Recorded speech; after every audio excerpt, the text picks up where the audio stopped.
Hello everyone, welcome to online study point. तो आज हम लोग बात करेंगे मोस्ट इंपॉर्टेंट जनरल साइंस के टॉप 25 क्वेश्चंस के बारे में, और जिसकी प्रैक्टिस सेट ली जा रही है प्रैक्टिस सेट 34। इसके पहले की 33 प्रैक्टिस सेट आपको साइंस के प्लेलिस्ट में मिल जाएगी, तो जिसने भी उन वीडियोस को नहीं देखा है जाकर के देखिएगा। काफ़ी अच्छे क्वेश्चन को इसमें डिस्कशन किए गए हैं। ये वीडियो उन सभी एग्जामिनेशन के लिए इंपॉर्टेंट है जहाँ पे भी जनरल साइंस के क्वेश्चन पूछे जाते हैं। तो वीडियो को लास्ट तक देखा करिए। लास्ट में आपको एक क्वेश्चन प्रोवाइड किया जाता है जिसके आंसर आपको कमेंट सेक्शन में देने होते हैं, ठीक है। और जिसने अभी तक चैनल को सब्सक्राइब नहीं किया है तो चैनल को सब्सक्राइब करके बेल आइकन को दबाइए, जिससे कि वीडियो की नोटिफिकेशन आपको सबसे पहले मिल जाए। वीडियो की पीडीएफ के लिए टेलीग्राम चैनल को ज्वाइन कर सकते हो। और अगर आपको वीडियो पसंद आता है तो वीडियो को लाइक करिए और ज़्यादा से ज़्यादा शेयर करके अपना सपोर्ट शो करिए। और अब आपको ऑनलाइन स्टडी पॉइंट के ऐप पे भी वीडियो की पीडीएफ, क्विज, ये सब कुछ मिल रहा है। तो जिसने भी अभी तक इंस्टॉल नहीं किया जल्दी से इंस्टॉल करिए और अपनी रैंकिंग वगैरह इसमें देख सकते हैं आप लोग, ठीक है ना। तो चलिए स्टार्ट करते हैं। क्वेश्चन नंबर फर्स्ट आपकी स्क्रीन पे है, भोपाल गैस दुर्घटना में किस गैस का रिसाव हुआ था। तो बहुत ही कॉमन क्वेश्चन है, बार बार एग्जामिनेशन में पूछा जाता है, इसको याद करके रखिए। तो क्वेश्चन क्या है, भोपाल गैस दुर्घटना में किस गैस का रिसाव हुआ था। 4 ऑप्शन आपको दिए गए हैं, इनमें से क्या करेक्ट होना चाहिए। तो इसका आंसर करेक्ट ऑप्शन है, यानी कि मेथिल आइसोसाइनेट का रिसाव हुआ था भोपाल गैस दुर्घटना में, ठीक है। आइए इसका एक्सप्लेनेशन देखते हैं। इसका एक्सप्लेनेशन क्या है, देखिए। तो मेथिल आइसोसाइनेट का फॉर्मूला होता है C2H3NO। क्या होता है, C2H3NO, ये होता है मेथिल आइसोसाइनेट का फॉर्मूला। 2 दिसंबर 1984 को भोपाल की यूनियन कार्बाइड फैक्ट्री से मेथिल आइसोसाइनेट का रिसाव हुआ था और कुछ घंटे के अंदर लाखों लोगों को अपनी चपेट में ले लिया था, ठीक है ना। और इससे काफ़ी ज़्यादा बुरी तरह से लोग यहाँ पे प्रभावित हुए हैं। आइए चलते हैं क्वेश्चन नंबर सेकंड। देखिए क्या है, निम्न में से किसमें क्लोरोफिल नहीं होता है। 4 ऑप्शन आपको दिए गए हैं, इनमें से किसमें क्लोरोफिल नहीं होता है ये बताना है। तो इसका आंसर करेक्ट ऑप्शन भी, यानी कि कवक में क्लोरोफिल नहीं पाया जाता है।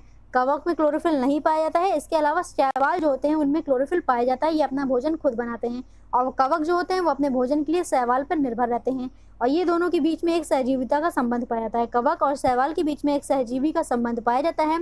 लाइकेन जो होता है वो कवक और शैवाल के बीच का सहजीविता के संबंध को दर्शाता है, ठीक है। लाइकेन क्या करता है, कवक और शैवाल के बीच के सहजीविता के संबंध को दर्शाता है। कई बार एग्जामिनेशन में पूछा गया क्वेश्चन है। तो इस क्वेश्चन का आंसर क्या करेक्ट हो जाएगा, निम्नलिखित में से किसमें क्लोरोफिल नहीं होता है। तो इसका आंसर करेक्ट ऑप्शन भी, यानी कि कवक में क्लोरोफिल नहीं पाया जाता है। तो आइए इसका एक्सप्लेनेशन देखिए। क्लोरोफिल क्या होता है, तो क्लोरोफिल देखिए एक प्रोटीन युक्त जटिल रासायनिक यौगिक होता है। यह वर्णक पत्तों के हरे रंग के कारण होता है। यह प्रकाश संश्लेषण का मुख्य वर्णक होता है और फोटोसिंथेसिस पिगमेंट भी इसी को कहा जाता है। तो इसी की वजह से पेड़ पौधे क्या करते हैं, अपना भोजन बना पाते हैं, ठीक है। आइए चलते हैं नेक्स्ट क्वेश्चन। देखिए क्या है, आँख में प्रवेश करने वाला प्रकाश की मात्रा को नियंत्रित कौन करता है। जब आंखों में प्रकाश प्रवेश करता है तो उसकी मात्रा को नियंत्रित कौन करता है। देखिए कभी कम प्रकाश आ रहा है, कभी ज़्यादा प्रकाश आ रहा है, तो उसकी मात्रा को नियंत्रित कौन करता है। तो इसका आंसर करेक्ट ऑप्शन है, यानी कि परितालिका। परितालिका को इंग्लिश में क्या कहते हैं, तो उसको कहते हैं आइरिस, ठीक है। तो आइरिस नियंत्रित करती है। पुतली जो होती है वो फैल करके कभी बड़ी हो जाती है कभी छोटी हो जाती है, वह प्रकाश की मात्रा को नियंत्रित करती है, ठीक है। इसका एक्सप्लेनेशन देखिए क्या है, आइरिस का कार्य पुतली के आकार को अनुकूलित करना होता है। यदि आंख में प्रवेश करने वाला प्रकाश कम है तो पुतली अधिक फैलती है ताकि अधिक प्रकाश आंख में प्रवेश कर सके, और यदि आंख में प्रवेश करने वाला प्रकाश तेज है तो पुतली क्या होती है, सिकुड़ जाती है। यहाँ तक क्लियर। आइए चलते हैं नेक्स्ट क्वेश्चन। देखिए क्या है, म्यूटेशन शब्द किसने दिया था। तो म्यूटेशन शब्द किसने दिया था, पहले ये बताइए, फिर हम आपको बताते हैं कि म्यूटेशन क्या होता है। तो इसका आंसर करेक्ट ऑप्शन सी, यानी कि ह्यूगो डे व्रीज ने म्यूटेशन शब्द को दिया था। ये कहाँ पे होता है, तो जीन्स में होता है, ठीक है। आइए इसका एक्सप्लेनेशन देखिए। तो म्यूटेशन जीन में अचानक परिवर्तन जो एक पीढ़ी से दूसरी पीढ़ी के लिए लाभप्रद होता है, उसी को क्या कहते हैं, म्यूटेशन कहते हैं। इसको हिंदी में क्या कहते हैं, तो उत्परिवर्तन, ठीक है। याद रखिएगा, जीन में अचानक परिवर्तन जो एक पीढ़ी से दूसरी पीढ़ी के लिए लाभप्रद होता है उसी को म्यूटेशन कहा जाता है। यहाँ तक एकदम अच्छे से क्लियर हो गया। आइए चलते हैं नेक्स्ट क्वेश्चन। देखिए आपकी स्क्रीन पे है, मनुष्य में रुधिर वर्ग किस पर निर्भर करता है, यानी कि जो ब्लड ग्रुप होता है किस चीज पे निर्भर करता है। तो इसका आंसर करेक्ट ऑप्शन है, व्यक्ति में उपस्थित जीन्स पर, ठीक है। व्यक्ति में उपस्थित जीन्स पर निर्भर करता है मनुष्य में रुधिर वर्ग। आइए चलते हैं नेक्स्ट क्वेश्चन। देखिए क्या है, इसका एक्सप्लेनेशन थोड़ा सा देखिए। जीन क्या होता है, तो जीन अनुवांशिकता की मूलभूत इकाई होती है, यानी कि इसी से हमारे शरीर में आनुवांशिक विशेषताओं की जानकारी होती है। हमारे बालों का रंग, आंखों का रंग, ये कई बार क्वेश्चन पूछा गया कि आंखों का रंग किसकी वजह से होता है, तो ये आनुवांशिक ही लक्षण होते हैं, ठीक है। आइए चलते हैं नेक्स्ट क्वेश्चन। देखिए क्या है, मुंह का पीएच मान कितना होने पर दांतों का क्षय प्रारंभ हो जाता है। मुंह का पीएच मान, यानी कि पीएच वैल्यू कितनी होगी कि दांतों का क्षय प्रारंभ हो जाएगा। तो इसका आंसर करेक्ट होगा ऑप्शन सी, यानी कि पीएच मान 5.5 से कम होने पर दांतों का क्षय प्रारंभ हो जाता है, ठीक है।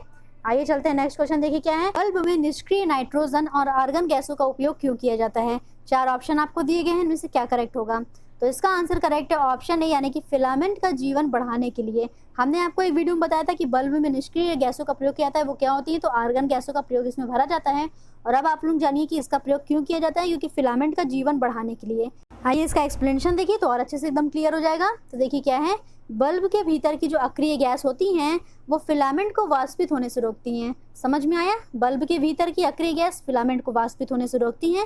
इस प्रकार क्या होता है, तो फिलामेंट का जीवन बढ़ता है। ओके, आइए चलते हैं नेक्स्ट क्वेश्चन, देखिए क्या है जब वैद्युत ऊर्जा गतिज ऊर्जा में परिवर्तित होती है तब क्या होता है? यानी कि वैद्युतिक ऊर्जा जब गति में परिवर्तित हो जाएगी तो क्या होगी? तो आपका आंसर करेक्ट होगा ऑप्शन सी, 30% ऊष्मा की हानि होती है। ठीक है, कितने प्रतिशत? तो 30% ऊष्मा की हानि होती है। आइए चलते हैं नेक्स्ट क्वेश्चन, देखिए ग्रेविटी की प्रतिक्रिया में पौधों के भागों की गति को क्या कहते हैं? जो ग्रेविटी की प्रतिक्रिया में पौधों के भागों की गति होती है उसको क्या कहा जाता है? तो इसका आंसर करेक्ट है ऑप्शन बी, यानी कि जियोट्रॉपिज्म कहते हैं उसको। क्या कहते हैं? तो जियोट्रॉपिज्म कहते हैं। ओके, तो जियोट्रॉपिज्म समझ में आ गया आपको क्या है? अब आपको बताते हैं कि केमोट्रॉपिज्म क्या होता है, फोटोट्रॉपिज्म क्या होता है, इसके बारे में भी आइए एक्सप्लेनेशन देखिए। तो देखिए, the movement of a plant part in response to the gravity is called geotropism. तो जो मूवमेंट होता है प्लांट में ग्रेविटी के थ्रू उसे कहते हैं geotropism. The movement of a plant part is response to chemical stimulus is called chemotropism. तो जो केमिकल स्टिमुलस की वजह से होता है उसे कहा जाता है chemotropism. And the movement of a plant part is response to water is called hydrotropism. तो सारा चीज समझ में आ गया। केमिकल की वजह से होगा तो केमोट्रॉपिज्म, ग्रेविटी की वजह से होगा तो जियोट्रॉपिज्म, और वाटर की वजह से होगा तो उसे कहेंगे हाइड्रोट्रॉपिज्म। आइए चलते हैं नेक्स्ट क्वेश्चन, देखिए क्या है। किसके आंशिक निर्जलीकरण से प्लास्टर ऑफ पेरिस बनाया जाता है? तो प्लास्टर ऑफ पेरिस किसके निर्जलीकरण से बनाया जाता है? तो इसका आंसर करेक्ट ऑप्शन यानी कि जिप्सम लवण के निर्जलीकरण से प्लास्टर ऑफ पेरिस बनाया जाता है। ओके, आइए चलते हैं नेक्स्ट क्वेश्चन पे, थोड़ा सा इसका एक्सप्लेनेशन देखिए। प्लास्टर ऑफ पेरिस का फॉर्मूला क्या होता है? तो प्लास्टर ऑफ पेरिस का फॉर्मूला होता है CaSO4.1/2H2O, यानी कि कैल्शियम सल्फेट डॉट 1/2H2O। ठीक है, अर्धजलीय कैल्शियम सल्फेट इसका रासायनिक नाम है। प्लास्टर ऑफ पेरिस के उपयोग क्या क्या होते हैं? तो यह मूर्तियों, खिलौने, शल्य उपकरण, साँचे बनाने में प्रयुक्त होता है। ओके, ब्लैक बोर्ड पर लिखने की चौक बनाने में इसका प्रयोग होता है। यहाँ तक समझ में आ गया सबको? OSP के ऐप के साथ अब आप लोग अपनी प्रिपरेशन को बूस्ट कर सकते हो, जहाँ पे चलाई जा रही है सुपर 30 सीरीज। यहाँ पे आपको सारे के सारे मिक्स क्वेश्चन मिल जाएंगे इस सीरीज में। ठीक है, तो इस सीरीज को जरूर से सॉल्व किया करिए। डेली 10 बजे आपकी अपलोड हो जाती है सीरीज, और इसमें सारे के सारे होते हैं मिक्स क्वेश्चन। जिसने भी अभी तक ऑनलाइन स्टडी पॉइंट के ऐप को नहीं इंस्टॉल किया है जल्दी से इंस्टॉल करिए, क्योंकि आप लोगों के लिए बहुत ही बड़ा ये सरप्राइज है। ऑनलाइन स्टडी पॉइंट की सुपर 30 सीरीज जो कि ऐप पे आपको मिल जाएगी। ठीक है, तो इसको सॉल्व करिए और अपनी प्रिपरेशन को बूस्ट करिए। आइए चलते हैं नेक्स्ट क्वेश्चन, देखिए क्या है। महासागर में ऊंची जल तरंगे कैसे होती हैं, यानी कि किसकी वजह से होती हैं? तो इसका आंसर करेक्ट होगा ऑप्शन डी, यानी कि चंद्रमा की वजह से महासागरों में जो जल तरंगे होती हैं वो ऊंची होती हैं। और चंद्रमा की वजह से कैसे? तो ग्रेविटेशन की वजह से ये सारा चीज काम करता है। ठीक है, तो ग्रेविटेशनल की वजह से ये सब कुछ होता है। आइए चलते हैं नेक्स्ट क्वेश्चन, देखिए क्या है। चूहों के विष का रासायनिक नाम क्या है? तो चूहों के विष का रासायनिक नाम क्या है ये बताइए। तो इसका आंसर करेक्ट है ऑप्शन बी, यानी कि जिंक ऑक्साइड जो होता है वो चूहे के विष का रासायनिक नाम होता है। जिंक ऑक्साइड का फॉर्मूला क्या होता है? तो ये होता है ZnO। ओके, फॉर्मिक अम्ल पाया जाता है लाल चींटियां, शहद की मक्खियां तथा बिच्छू और बर्रों के डंक में क्या पाया जाता है? तो फॉर्मिक अम्ल पाया जाता है। आइए चलते हैं नेक्स्ट क्वेश्चन, देखिए क्या है। किसी मापक यंत्र के जरिए मापा जा सकने वाला छोटा से छोटा मान उस मापक यंत्र का क्या कहलाता है? तो छोटा से छोटा माप जो माप सकता है उसको क्या कहलाता है? तो इसका आंसर करेक्ट होगा ऑप्शन है, यानी कि अल्पतमांक, लीस्ट काउंट। ठीक है, लीस्ट काउंट सबने सुना होगा। तो लीस्ट काउंट किसे कहते हैं? तो किसी मापक यंत्र के जरिए मापा जा सकने वाला वह छोटा से छोटा मान उस मापक यंत्र का लीस्ट काउंट कहलाता है। आइए देखिए इसका एक्सप्लेनेशन। लीस्ट काउंट क्या होता है? वही जो अभी हमने आपको बताया, अल्पतमांक यानी कि लीस्ट काउंट। अब आप लोग कमेंट करके बताओ कि वर्नियर कैलिपर्स का लीस्ट काउंट क्या होगा और स्क्रू गेज का लीस्ट काउंट क्या होगा। कमेंट करके बताइए, ये सारी चीज़ें बहुत ही इंपॉर्टेंट है, काफ़ी बार एग्जामिनेशन में पूछी जाती हैं। तो वर्नियर कैलिपर्स का लीस्ट काउंट और स्क्रू गेज का लीस्ट काउंट बताइए आप लोग। ठीक है, आइए चलते हैं नेक्स्ट क्वेश्चन, देखिए ज्वेलर्स के द्वारा किस धातु का उपयोग सोने और अन्य आभूषणों को भारी बनाने में किया जाता है? तो इसका आंसर करेक्ट होगा ऑप्शन बी, यानी कि इरिडियम का इस्तेमाल जो होता है ज्वेलर्स के द्वारा सोने और अन्य आभूषणों को भारी बनाने में किया जाता है। एक्सप्लेनेशन देखिए थोड़ा सा। इरिडियम क्या है? तो इरिडियम एक मेटल होता है, यह एक रासायनिक तत्व है जिसका परमाणु भार क्या होता है? तो ये होता है 191। परमाणु की संख्या क्या होती है, यानी कि परमाणु क्रमांक? तो ये होता है 77। ये सारा चीज़ आपको पता चल गया। अब आप इसमें बताइए कि इलेक्ट्रॉन की संख्या क्या होगी, प्रोटॉन की संख्या क्या होगी और न्यूट्रॉन की संख्या क्या होगी। हमने आपको कई वीडियो में इलेक्ट्रॉन, प्रोटॉन और न्यूट्रॉन की संख्या निकालना सिखाया है इन्हीं दोनों का इस्तेमाल करके। तो जल्दी से सभी लोग कमेंट करके बताइए इन तीनों की संख्या क्या होगी इसमें इरिडियम में। ओके, आइए चलते हैं नेक्स्ट क्वेश्चन पे। नेक्स्ट क्वेश्चन आपकी स्क्रीन पे है, थैलीसीमिया रोग का लक्षण कौन सा नहीं है? 4 ऑप्शन आपको दिए गए हैं, इनमें से बताइए कि ऐसा कौन सा लक्षण है जो थैलीसीमिया रोग का नहीं है। तो इसका आंसर करेक्ट है ऑप्शन सी, यानी कि वजन न बढ़ना और सूखा चेहरा जो है थैलीसीमिया रोग का लक्षण नहीं है। इसका एक्सप्लेनेशन देखिए, थैलीसीमिया रोग क्या है। तो थैलीसीमिया एक आनुवंशिक रक्त रोग होता है। इस रोग के कारण रक्त यानी कि हीमोग्लोबिन के निर्माण कार्य में गड़बड़ी होने के कारण रोगी व्यक्ति को बार बार रक्त चढ़ाना पड़ता है। ठीक है, तो ये कैसा रोग है? तो आनुवंशिक जनक रोग होता है। आइए चलते हैं नेक्स्ट क्वेश्चन देखिए, शैवालों की कोशिका भित्ति किसकी बनी होती है? मोस्ट इंपॉर्टेंट क्वेश्चन, कई बार पूछा गया है। शैवालों की कोशिका भित्ति किसकी बनी होती है? तो इसका आंसर करेक्ट है ऑप्शन बी, यानी कि सेलुलोज की बनी होती है। ठीक है, शैवालों की कोशिका भित्ति सेलुलोज की बनी होती है। काइटिन किसकी होती है कोशिका भित्ति? तो कवक की होती है। कवक की कोशिका भित्ति किससे बनी होती है? तो काइटिन से बनी होती है। ओके, एक्सप्लेनेशन क्या है? सेलुलोज एक कार्बनिक यौगिक है जिसका रासायनिक फॉर्मूला क्या होता है? तो C6H10O5 और ब्रैकेट के बाहर N लगा है। बहुत सारे पौधों की जो कोशिका भित्ति होती है वो सेलुलोज की ही बनी होती है। कपास के रेशो का 90% हिस्सा जो होता है वो क्या होता है? तो सेलुलोज का होता है। ओके, आइए चलते हैं नेक्स्ट क्वेश्चन देखिए क्या है। ऑसिलोस्कोप द्वारा किससे उत्पन्न तरंगों को देखने में मदद मिलती है? तो ऑसिलोस्कोप के द्वारा किससे उत्पन्न तरंगों को देखने में मदद मिलती है? तो आपका आंसर करेक्ट होगा ऑप्शन बी, यानी कि ध्वनि से उत्पन्न जो तरंगे होती हैं उसको देखने में मदद किसके द्वारा मिलती है? तो ऑसिलोस्कोप के द्वारा। ओके, आइए चलते हैं नेक्स्ट क्वेश्चन देखिए। ऑसिलोस्कोप वह उपकरण होता है जो हमें ध्वनि द्वारा उत्पन्न तरंगों को देखने की अनुमति देता है।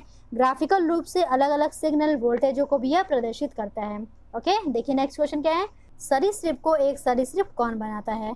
तो इसका आंसर करेक्ट होगा ऑप्शन सी, यानी कि अंडा देना। ठीक है, तो सरीसृप को एक सरीसृप कौन बनाता है? आपका आंसर करेक्ट है option number C. Next question आपकी स्क्रीन पे, किसके विलयन का पीएच मान 7 से कम होता है? तो किसके विलयन का पीएच मान 7 से कम होगा? तो सबसे पहले बताइए कि विलयन का जो पीएच मान है 7 से कम किसका होता है? एसिडिक का, बेस का, या फिर न्यूट्रल का? तो इसका आंसर हो जाएगा एसिडिक का। 0 जो होता है वो न्यूट्रल का होता है। पीएच की वैल्यू अगर 7 से कम है तो हो जाएगी क्या? 7 से कम पे एसिडिक होता है और 7 से ज़्यादा पे बेस होता है। तो इसमें से आप पहचानिए चारों ऑप्शन में से कौन सा एसिडिक है। तो जो एसिडिक होगा उसी का पीएच मान 7 से कम होगा। तो आपका आंसर करेक्ट है ऑप्शन नंबर बी, यानी कि FeCl3 जो होता है उसकी पीएच वैल्यू 7 से कम है। बाकी NaOH ये क्षार है, NaCl ये भी क्या है? तो ये क्षार है। तो इन दोनों का पीएच वैल्यू जो होगी वो 7 से अधिक होगी। आइए चलते हैं नेक्स्ट क्वेश्चन देखिए क्या है। विल्स रोग से कौन सा अंग प्रभावित होता है? तो विल्स रोग से कौन सा अंग प्रभावित होता है? तो इसका आंसर करेक्ट है ऑप्शन नंबर डी, यानी कि किडनी प्रभावित होती है। किससे? तो विल्स रोग से। ठीक है, चलिए चलते हैं नेक्स्ट क्वेश्चन 21। गन्ने के पौधे के अग्रभाग को यदि काट कर हटा दिया जाए तो भी यह पौधा लंबाई में बढ़ता रहता है, ऐसा किस कारण से होता है? तो इसका आंसर करेक्ट है ऑप्शन नंबर डी, यानी कि अंतर्वेशी विभाज्यता के कारण ऐसा होता है कि अगर पौधे के ऊपरी भाग को काट के हटा देंगे तो भी वह बढ़ता रहेगा। ठीक है ना, आइए चलते हैं नेक्स्ट क्वेश्चन देखिए क्या है। विभाज्योतक क्या होती है? तो ऊतक की कोशिकाओं का समान व्यास वाली होती हैं जिनका आकार आयताकार यानी कि रेक्टेंगुलर या फिर पॉलीगन होता है। आइए चलते हैं नेक्स्ट क्वेश्चन। साग सब्जी उत्पन्न करने वाले पौधों का अध्ययन करना कहलाता है। तो अध्ययन से रिलेटेड काफ़ी क्वेश्चन आपसे एग्जामिनेशन में बार बार पूछे जाते हैं, इसीलिए हम इसको काफ़ी आपका रिवीजन करवा रहे हैं। ठीक है, तो साग सब्जी उत्पन्न करने वाले पौधों का अध्ययन करना कहलाता है। तो इसका आंसर करेक्ट है ऑप्शन डी, यानी कि ऑरेली कल्चर कहलाता है। क्या कहलाता है?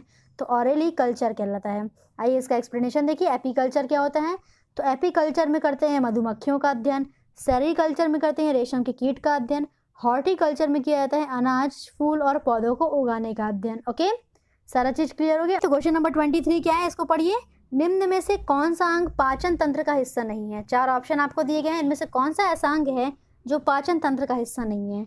तो आपका आंसर करेक्ट हो जाएगा ऑप्शन बी, यानी कि कॉर्निया। कॉर्निया कहाँ पाई जाती है? तो ये आंखों में पाई जाती है और ये पाचन तंत्र से इसका कोई लेना देना नहीं है। ठीक है, इसका एक्सप्लेनेशन देखिए। तो आंखों का वह पारदर्शी भाग होता है क्या? तो कॉर्निया होता है, जिस पर बाहर का प्रकाश पड़ता है और उसका प्रत्यावर्तन होता है।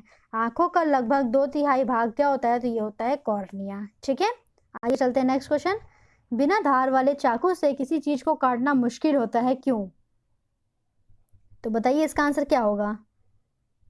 तो इसका आंसर करेक्ट है ऑप्शन बी, यानी कि बिना धार वाला चाकू दिए गए बल के दबाव को कम कर देता है, प्रेशर को कम कर देता है। क्यों प्रेशर को कम कर देता है? प्रेशर P = क्या होता है? फोर्स अपॉन में एरिया होता है।